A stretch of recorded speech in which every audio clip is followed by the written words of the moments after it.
Sénégal tey dafa président Macky Sall xam na lu tax muy demande ñu wàññi bor bi ñu effacé annuler la dette. parce que Sénégal tey dafa leb boobu ba léegi moom moo doon wax naan Sénégal li mu leb du dara. yàgg dañuy wax ne dette yi bëri na leb bi bor bi de toute façon boo xoolee pays UEMOA yi bor bu Sénégal du bare. mais Sénégal borom dafa diis. boo jëlee. Sénégal li muy dépensé ci njàng par an nga boole kook li muy dépensé ci wérgu yaram. nga boole ci li muy dépensé ci ndox ñett yooyu boo ko boolee li muy fay at mun a ci bor bi moo ko ëpp. gis nga bu ñu defee budget service de la dette c'est-à-dire que li ngay fay ci bor bi service de la mooy intérêt yi plus principal du bor bi yëpp de mooy service de la dette rek c'est-à-dire que boo delloo tey nga ne bor bi kat dafa bare wàññi leen ma ko. dañuy yokk échéance bi temps bi nga koy fay yokk taux d'intérêt yi mu gën a yokku. donc service de c'est-à-dire bor bi nag ñun dañu am bor dette privée mooy bor bi ñu amel ay banques. ay banques privées. ak dette publique bi nga xam ne moom la ñu amel pays développés yi ay France ak ay Canada ak ay États-Unis ak banque mondiale ak FMI. parce que li ñuy jëlee banque mondiale FMI xaalis bu ñuy lebal la ba pare bu ñu ñuy financé lebal leen xaalis ba def leen nii def leen det bor la donc bor boobu. dafa diis tey parce que tey bu dee da nga li koy dépense ci ndox. ci courant ci ndox ci njàng ak ci faju. fay bor boobu moo ko ëpp. waaw fay bor boobu moo ko ëpp. doy na waar. kon loolu dafa diis benn ñaareel ba bu président nee nañu annuler dette bi gis nga annulation de la dette dañu amoon fii suñu histoire ak dette dañ ko war a xoolaat. ndax d'abord Occident. saa yu ñu amee problème rek duñu jéem a résoudre seen problème il y avait une crise financière dans les années 70. ci li ñu commencé ñun am problème ñun tam parce que booba dañu yokk taux d'intérêt yi xam nga Senghor ku ci mag xëy na yow xale nga. mais ñu doon wax la détérioration des termes de l'échange booba loolu la amoon. dégg nga ñu daan jaay à l'étranger gën a dem ba amatuñ ci lu bare parce que prix yi des matières premières dañu wàccoon. ñu boole koog nag intérêt yi ñu doon fay bor bi ñu doon fay wàcc parce que ñu bi ñu amee indépendance ñoom dañu amoon ay problème euro dollar yu bare dañu woon ñu kaay leen ñu lebal leen. taux d'intérêt yu bas amul conditionnalité leb leen ñu leb ñu dem ba vers les années 70 bi ñu amee problème ñu commencé nag yokk taux d'intérêt ñu bor bi yéeg. africains yi commencé xalaat ay solution pour naka la ñuy régler le problème de la dette foofu la ajustement structurel yi commencé ñu dem ba ci vers les années 90 2000 en 2000 y a eu le Jubilee c'est dans l'église catholique ñoo naan bu amee 100 ans adduna bi dañu war def benn geste bu mag église catholique initié ni nañu annuler la dette du tiers-monde mu nekk campagne bu rëy mu tuddoon campagne boo xam ne bii Global Call to Action Against Poverty ma ne bi bokkoon naa ci bi institution financière yi gisee ni banque kii baa ngi rëy ñu organisation civile société civile mondiale yu bari dañu ci bokk ak église catholique. ñu daal di taxaw ni nañu trouver benn solution bu gaaw ñu ne léegi dañu indi benn programme bu tudd HIPIC initiative mooy programme PPTE pays pauvre très endetté mooy dëkk boo xam ne bi da nga ndóol te bare bor. ndóol bare bor ñu tànn leen ñu doon ñaar fukki dëkk ak juróom-benn ci àddina bi Sénégal ci la bokkoon. ñu ni dëkk yi dañu leen di jël xool ñoom. naka la ñu leen di wàññile seen annuler seen bor mais dafa am processus. annuler bor bi dafa ànd ak ay conditions benn bi mooy da nga fekk da nga yer sa bor bu diis ba mënatoo ko fay c'est-à-dire sa éducation sa santé ak yooyu bor bi ëpp na ko. deuxième condition bi moo di ni yow da ngay engagé wu ni di nga continuer fay yeneen bor yi. troisième condition mooy da ngay dem ak FMI nga toog ak moom mu ne da ngay def ay réformes yi lan la. privatisation. gën a def ajustement structurel c'est-à-dire ubbiwaat say frontières permettre le secteur privé international ñëw sa dëkk. compétir le secteur privé comme ay Auchan ñoom si ñi ci des ñi ñëw toog duñu fay impôt lu ñu gagné yóbbu bitim réew duñu fay ñu naan taux de croissance ak yokk fekk ñoom ñoo ko lekk bu coronavirus fi ñëwee duñu contribuer et cetera donc nga def loolu. nga ñu créer loolu donc annulation de la dette. waaw dafay ànd ak conditionnalité yu diis gis nga tey. maa ngi wax ak Sénégalais yi. gis nga crise bi di ñëw.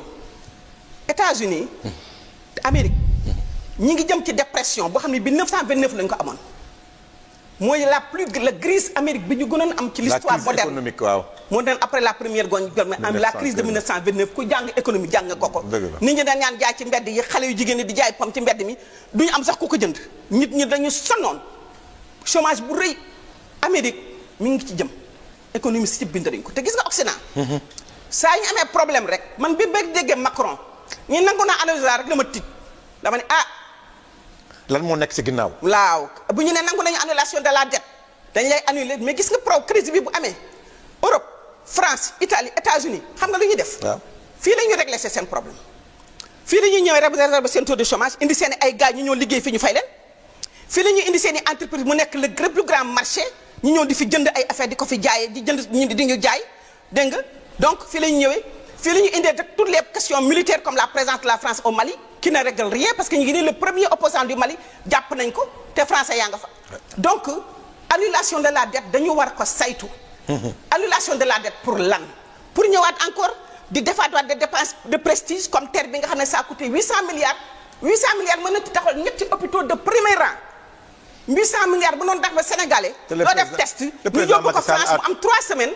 pour résultat bi génnaat nga toog di xaar diggante bi mën nga ci dee kon dañu war a seetaat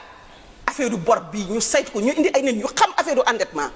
ñu waxtaan ko ba bés bu ñu dee discuter annulation de la dette ñu wax ni fu xaalis bi di dem waaw pour nga jeexal foofu yan condition lañ ko dama lay laaj pour nga jeexal foofu parce que le président Macky Sall toujours si génnam day wax naan bokk maag ñi doon leb pour def ay festival man toujours sama bor dafa am fu ñu koy dugal foo xam ne c'est le TER a coûté 800 milliards dawagul ba tey mi ngi ni toog di mbëkk suuf 800 milliards yooyu bu ñu ko réglé woon ci en santé tey jii bu corona ñëwee dañu tiit ndax dañ naan mën nañu fat suñu bopp ndax ñun 15 millions rek lañu vraiment merci foofu moom économiste bi moo wax moo tax ñu déglu la religieusement te vraiment li nga wax am na solo président Moustapha Diakhaté waaw xam nga Babacar nos rapports avec la France dama ci bëggoon dolli benn rek baal ma ba léegi may nañ la ko dama ci bëggoon dolli rek mooy ni leneen li nga xam ne lii dafa am solo tey waaw mooy ni affaire franc CFA bi ndax ñun dañu nekk dans la zone CFA waaw zone CFA boobu dañu ni réew yi ci bokk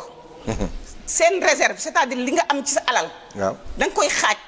genn wàll gi nga denc ko ci biir trésor public français xam nga moom mi naan trésor public ba fa kenn bàyyi xaalis bi waaw mais ñun suñu xaalis biir trésor public français la ko denc tey bu France amee crise bu ko dexee mooy yor suñu xaalis dugal ko ci marché financier yi di ko liggéey di ci liggéey waaw ma nga fa toog réserve la réserve ci français mooy loo denc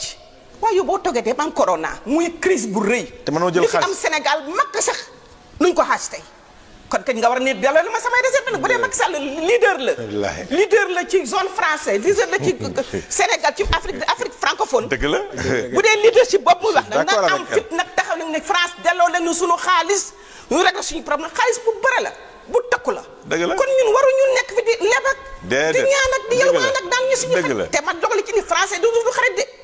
tëj nañu seen i frontière nee nañu seen i médicament dootuñu ko fi indi ko nag ba yóbbu ñu fagaru jël suñu xaalis régler suñuy problème parce que nag am nañu ñu xarañ ci réew mi ñu ko mën régler merci xam nga sànq dafa am lu Fatou wax léegi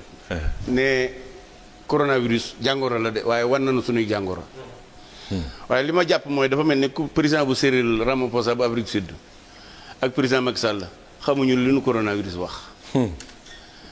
je crois que solution problème Afrique du yalwaan ñu baal koy borom dana war a jàpp ne 60 ans yi weesu li ñu waroon na def ba Afrique tolloog Afrique du Sud doole pardon Corée du Sud doole li Sénégal waroon def ba Corée du Sud mi mu tolloo woon 1963 tam raw ko fop ni mu waroon def ba Tunisie mi mu tolloo la woon 1963 doole tam raw ko fop nu mu def ba ñi mu àndaloon jiitu ko ñi mu jiitu woon jot ko loolu solution bi du dem di yalwaani ay bor kon man li ma jàpp mooy dialogue national bi ñu commencé woon sax mën nañu ko fa yemale parce que nag coronavirus moom wan nañu li nu war a def. waaw leer na de ah. li nu war a def nag. jàpp naa ne di dem parce que Nadine Morano xam nga dañ ne rek waxambaane bu ko xamal lan. bukki dabee ca yoon wa ca doxin wala. xam nga bu fekkee ñun suñu président yëpp Ramaphosa dajale ay nit ne damay créer benn comité pour bor yi président Macky Sall dem TF1 kii nam tadi France 24 ak RFI naan nañ ñu baal bor yi. su ko defee moom day jàpp ne Afrique ay jàmbaar néew. ñëpp ne leen sax pourquoi deful Fatou moo takk léegi kenn du wax loolu. ñëpp ne leen pourquoi deful kenn du wax loolu c'est-à-dire que nañu bàyyi di ñu tuutal. ñun France yoreluñ ko dara Amérique yoreluñ ñoom maanaam ñoom li ñu jël ci ñun suñ ñu ko dellu si waatoon dootu ñàkk ba adduna tukki. kon problème bi nan def un nouveau départ. fexe ba dans 60 ans xale yiy judd duñ fekk Sénégal gu mel nii waaye naan bàyyi leen nuy bor yooyu nañ ko bàyyi. Babacar mënoo booy yow imagine koñ ba nga dëgg nga dem ba yàgg ki lay lebal njël nga dem naa ko baal ma njël yi nga ma doon lebal xam nga dootu la teg fenn nañu liggéey te xam ne coronavirus wan nañu suñuy faiblesse ñu réorganiser